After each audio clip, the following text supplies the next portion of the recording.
ठंड में गरीब बाप की 5 बेटियों की विदाई। पूरी पूरी पूरी, गर्मा गर्म पूरी पूरी। जैसे ही आदमी पूरी से भरा परात लिए लाइन में आगे बढ़ता है, तभी ठंड से ठिठुरता गरीब शंकर अपनी पत्तल बढ़ाकर कहता है, अरे भाई, थोड़ी सब्जी और 2 पूरी डालना। जैसे वो आदमी पूरी देने लगता है, तभी पगड़ी पहने अमीर लालचंद वहां आकर उसे रोकते हुए कहता है, अरे ओ बिरजू, कोई जरूरत नहीं है इसको और पूरी देने की। क्यों रे शंकर, शर्म लाज सब धोकर पी गया है क्या? हाँ, तू घर में 5-5 जवान बेटियों को बिठाए रखा है और यहाँ दूसरे की बेटी की बारात में फ्री फंड का भोज खा रहा है। अरे तेरी सबसे बड़ी बेटी सुधा की जोड़ी की लड़कियां ब्याह करके कब की ससुराल चली गईं और बच्चों की मां बन गईं। तू कब ब्याहेगा अपनी बेटियां? अगर उनको ब्याहना तेरे बस में नहीं था तो 5-5 बेटियों को पैदा ही क्यों किया? मेरे माथे की पगड़ी देख रहा है, बड़े भाग से यह मौका मिलता है एक बाप को बेटी के ब्याह में पगड़ी पहनने का, समझा?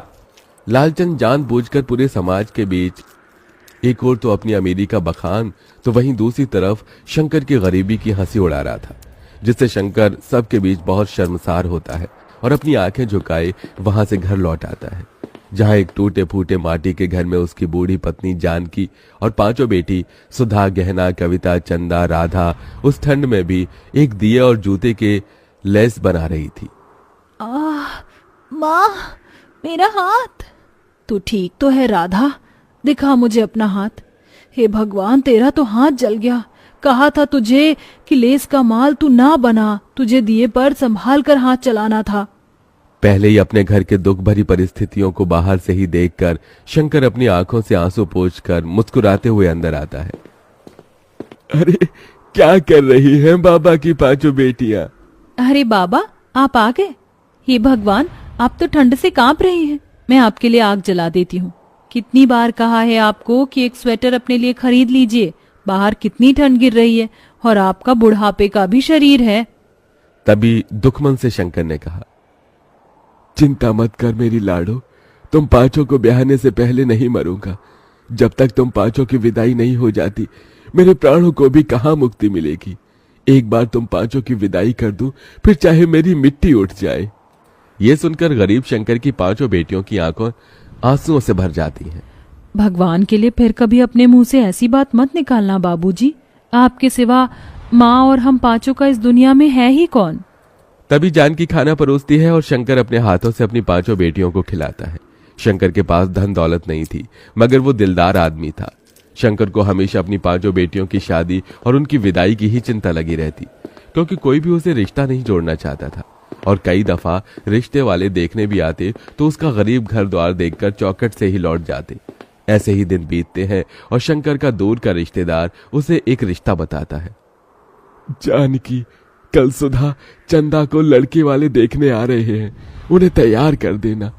मेरे एक मित्र हैं, उन्होंने ही ये रिश्ता बताया है। ईश्वर करे कि बात बन जाए तो इन दोनों के हाथ जल्दी पीले कर दूंगा। धीरे धीरे करके ही तो अपनी बेटियों का भार उतार पाऊंगा। अगले दिन रमा देवी शंकर की बेटियों को देखने आती है। आइए आइए बहन जी, आपका ही इंतजार था, यहाँ बैठिए। अरे जानकी बिटिया, उसको ले आना।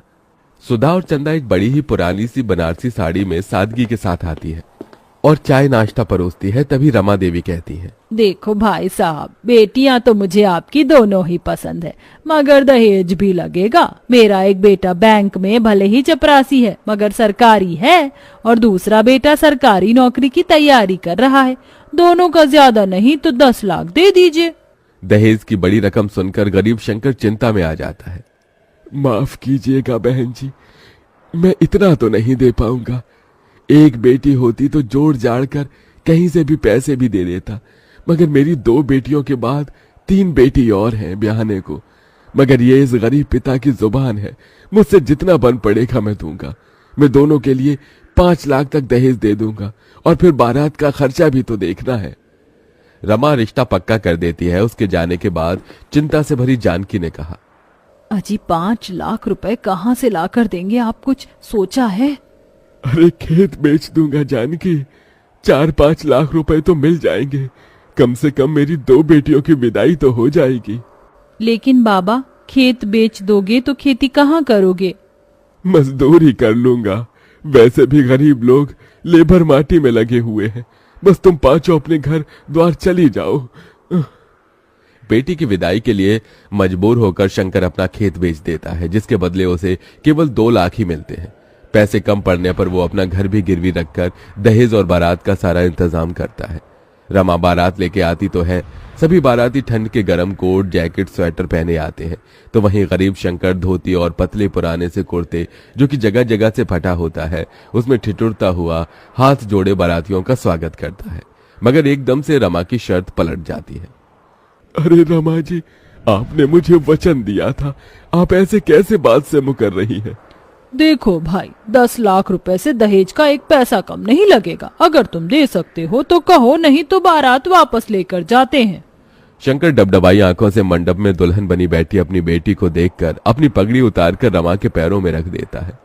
मैंने अपनी इज्जत आपके पैरों में रख दी है, दया कीजिए। अगर ये शादी नहीं हुई तो लोग मुझे और मेरी बेटियों को जीने नहीं देंगे। रमा पगड़ी को पैर मारकर चली जाती है, तो वहीं समाज भी शंकर पर थू थू करने लगता है।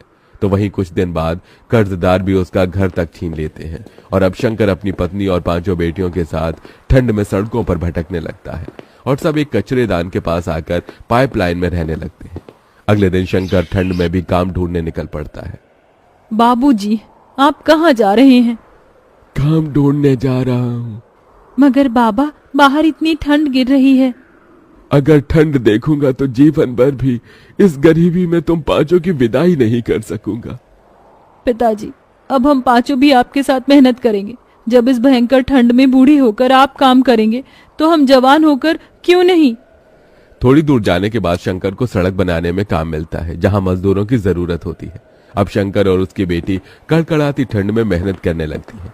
तभी एक दिन ठंड से सड़क पर बहुत कुहासा छाया होता है, जिससे एक महंगी गाड़ी आगे आकर खंबे से टकरा जाती है। 5 बहनें आकर गाड़ी में से एक औरत को निकालती हैं। दीदी, इन माँ जी के सर से तो खून बह रहा है, इन्हें पट्टी बांधनी होगी। चंदा, चल इन्हें घर ले चलते हैं। शंकर का परिवार अंजना की बहुत देखभाल करता है। वहीं बातों बातों में शंकर अपना दुख उससे बांटता है और फिर, भाई साहब, भगवान ने आपकी 5 बेटियों को मेरे बेटों के लिए ही बनाया है।